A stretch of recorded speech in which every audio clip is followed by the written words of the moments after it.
വലിയ രീതിയിൽ ചർച്ചയായിരുന്നൊരു കാര്യമാണ്, ആവശ്യമായിരുന്നു.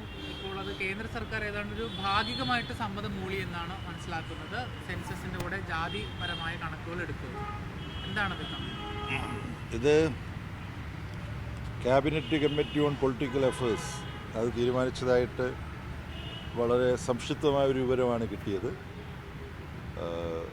എന്നാൽ സെൻസസിൻ്റെ ഭാഗമായി ജാതീയമായ സ്ഥിതി എന്താണ്, വ്യത്യസ്ത ജാതി വിഭാഗങ്ങളുടെ എന്നുള്ള വിവരവും ശേഖരിക്കുമെന്ന് പറഞ്ഞു എങ്കിലും എപ്പോഴാണ് സെൻസസ് എടുക്കുക എന്നുള്ളത് ഇപ്പോഴും പ്രഖ്യാപിച്ചിട്ടില്ല എന്നാണ് മനസ്സിലാക്കുന്നത്. അപ്പോൾ അത് സ്ത്രീ സംവരണത്തെക്കുറിച്ച് പറഞ്ഞതുപോലെ ആകുമോ ഇത്? വനിതാ സംവരണം സെൻസസിന് ശേഷം നടക്കും എന്ന് പ്രതീക്ഷിക്കുമ്പോൾ ഇത് മൊത്തം നീണ്ടുപോകുമോ എന്നുള്ള ഉത്കണ്ഠയാണ് ആദ്യമായി പ്രകടിപ്പിക്കാനുള്ളത്.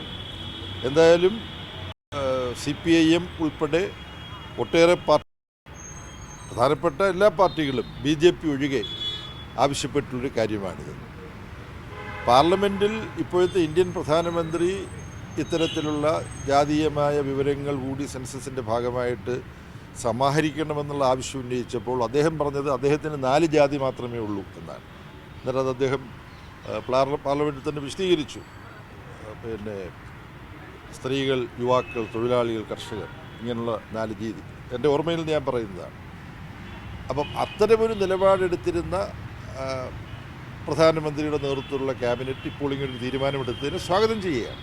ഇത് നല്ലതാണ്. പക്ഷേ ഇത് സംബന്ധിച്ച കൂടുതൽ വിവരങ്ങൾ ഉണ്ടാവണം. 2, ഈ സെൻസസ് തന്നെ ഇത്രയും വൈകിയത് സമയത്ത് സെൻസസ് നടത്തി കോവിഡ് കാരണം അത്യാവശ്യം ഒഴിവാക്കാൻ പറ്റാത്ത വൈകൽ മനസ്സിലാക്കാം. എന്നാൽ ഇതിനു മുമ്പ് നടക്കേണ്ടതായിരുന്നു, അതിനുള്ള നടപടികൾ സ്വീകരിക്കേണ്ടതായിരുന്നു. അങ്ങനെ സമയം സ്വീകരിച്ചിരുന്നു എങ്കിൽ പലതരത്തിൽ അവശതകളുള്ള, സാമ്പത്തികമായിട്ട് അടക്കം അവശതയുള്ളവർക്ക് ആനുകൂല്യങ്ങളും അവകാശങ്ങളും ലഭ്യമാക്കുന്ന തരത്തിൽ പ്ലാനിങ് പുനഃക്രമീകരിക്കേണ്ടതാണ്. അതിനു വേണ്ടിയിട്ടാണ് ഈ സെൻസസ്. അപ്പോൾ സെൻസസ് മൊത്തത്തിൽ ഇപ്പോൾ ഇത്രത്തോളം വൈകിച്ചതിൻ്റെ ആഘാതം ഇന്ത്യൻ സമൂഹത്തിലെ അവശരും ആർത്തന്മാരും അവഗണിക്കപ്പെടുന്നവരുമായ ജനവിഭാഗങ്ങൾക്കുണ്ട് എന്ന കാര്യവും കൂടി ഈ സന്ദർഭത്തിൽ സൂചിപ്പിക്കുകയാണ്. RSS ഒരു കാലത്തല്ല ശക്തമായിട്ട് എതിർക്കുന്നതാണ് ഈ ജാതീയത എന്ന് പറയുന്നത്, അല്ലെങ്കിൽ ജാതിപരമായ കണക്കെടുക്കുക എന്നുള്ളത്. മറ്റൊന്ന്, BJPയുടെ പല നേതാക്കളും പലപ്പോഴും പറഞ്ഞിട്ടുണ്ട് ജാതിയുടെ പേരിൽ ഒരു മതവിഭാഗത്തെ വേർതിരിക്കാൻ ശ്രമിക്കുകയാണെന്ന്. പിന്നെ എന്തുകൊണ്ട് ഇങ്ങനൊരു തീരുമാനം ഇപ്പോൾ വരുന്നു എന്നുള്ളതാണ് മനസ്സിലാക്കുന്നത്. അത് RSS ഈ ജാതി സെൻസസിനെതിരായിരുന്നു. ഞങ്ങൾ ഒരുമിപ്പിക്കാൻ ശ്രമിക്കുന്ന ഒരു സമുദായത്തെ ഭിന്നിപ്പിക്കാനാണ് ഈ ജാതിയുടെ അടിസ്ഥാനത്തിലുള്ള കണക്കെടുപ്പ് സഹായിക്കുക എന്നെല്ലാം പറയാറുണ്ടായിരുന്നു. അങ്ങനെ പറയുമ്പോൾ തന്നെ നമുക്കറിയാം, പട്ടികജാതി പട്ടികവർഗ വിഭാഗത്തിൽപ്പെട്ടവരെല്ലാം ക്ഷേത്രത്തിൽ പ്രവേശിക്കാൻ ഇപ്പോഴും ധൈര്യം കാണിക്കുന്നില്ല. അതിൻ്റെ സമീപത്ത് ചെന്ന് കഴിഞ്ഞാൽ അവർ എത്തരത്തിലാണ് ആക്രമിക്കപ്പെടുക തുടങ്ങിയ കാര്യങ്ങൾ അറിയാം. അപ്പം ഈ ഹിന്ദു മതം എന്ന അടിസ്ഥാനത്തിൽ വിശാലമായി പട്ടികജാതി പട്ടികവർഗ പിന്നോക്ക വിഭാഗങ്ങളെ കൂടി ഉൾപ്പെടുത്തിക്കൊണ്ട് കാര്യങ്ങൾ കൈകാര്യം ചെയ്യാൻ ഈ സവർണ വിഭാഗങ്ങൾ തയ്യാറായിട്ടില്ല. ചാതുർവർണ്ണ്യം മറ്റു രൂപത്തിൽ നടപ്പായിക്കൊണ്ടിരിക്കുകയായിരുന്നു. ഇപ്പം അങ്ങനെ പറഞ്ഞിരുന്നവർ കൂടി ചേർന്ന് ഇത്തരത്തിലൊരു കണക്കെടുപ്പ് നടത്താൻ എന്തുകൊണ്ട് തയ്യാറാകുന്നു എന്നുള്ളതിനെക്കുറിച്ച് പല വ്യാഖ്യാനങ്ങളും വരുന്നുണ്ട്. ബീഹാർ തിരഞ്ഞെടുപ്പ് അടുത്തിരിക്കുകയാണ്, അത് ഇതിനകത്തൊരു ഘടകമാകാം. കഴിഞ്ഞ ലോക്സഭാ തിരഞ്ഞെടുപ്പിൽ BJPക്ക് ഉണ്ടായിരുന്ന ഭൂരിപക്ഷം നഷ്ടപ്പെട്ട് ജനസ്വാധീനത്തിൽ വലിയ ഇടിച്ചിൽ യഥാർത്ഥത്തിൽ BJPക്ക് ഉണ്ടായി.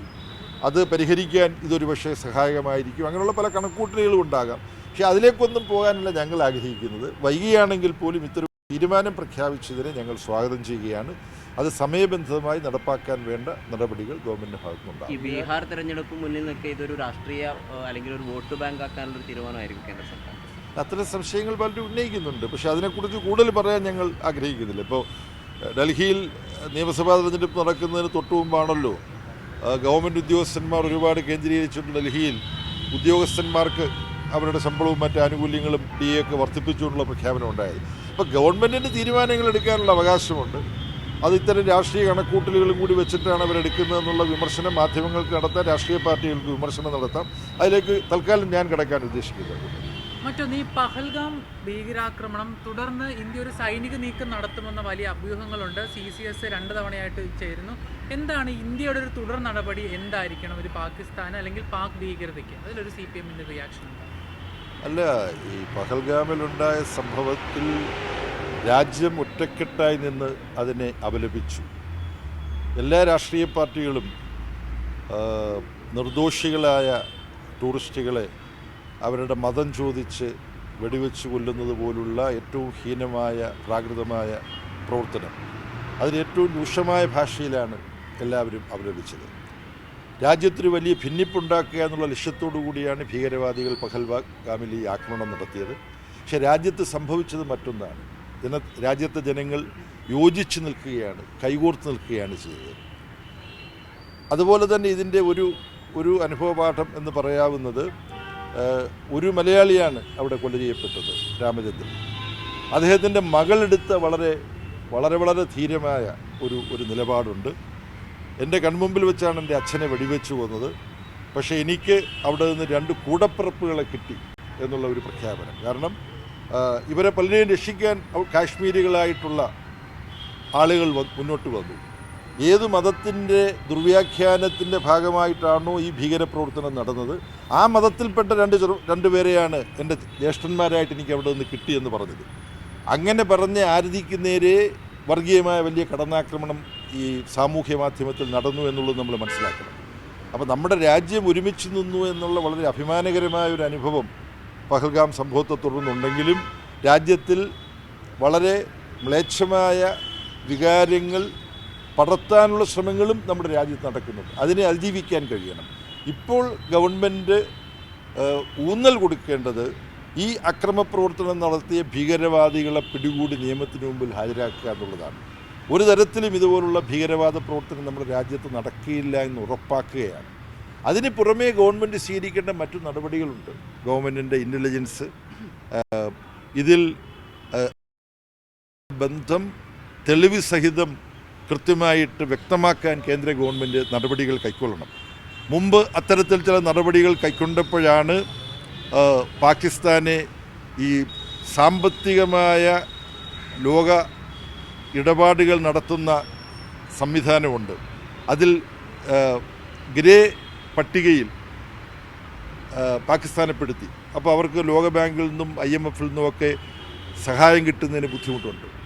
തുടർന്ന് പാകിസ്ഥാൻ ഗവൺമെൻറ് ശക്തമായ ചില നടപടികളെടുത്തു. അപ്പോൾ അതുപോലുള്ള സൂക്ഷ്മമായ ആലോചിച്ചുള്ള നടപടികൾ ഗവൺമെൻറ്റിൻ്റെ ഭാഗത്തു നിന്നുണ്ടാകുമെന്നാണ് പ്രതീക്ഷിക്കുന്നത്. അതിന് പുറമേ എന്ത് നടപടികളാണോ ഗവൺമെൻറ് സാഹചര്യങ്ങൾ സൂക്ഷ്മമായി വിലയിരുത്തിയിട്ട് കൈക്കൊള്ളേണ്ടത്, ആ നടപടികൾ കേന്ദ്ര ഗവൺമെൻറ് കൈക്കൊള്ളും എന്നാണ് പ്രതീക്ഷിക്കുന്നത്. അതെങ്ങനെ വേണമെന്നുള്ളത് തീരുമാനിക്കാനുള്ള അവകാശം ഗവൺമെൻറ്റിനാണ്. ഗവൺമെൻറ് കൈക്കൊള്ളുന്ന നടപടികൾ എന്താ മറ്റെന്തെങ്കിലും പ്രതികരണങ്ങൾ നടത്തേണ്ടതുള്ളൂ.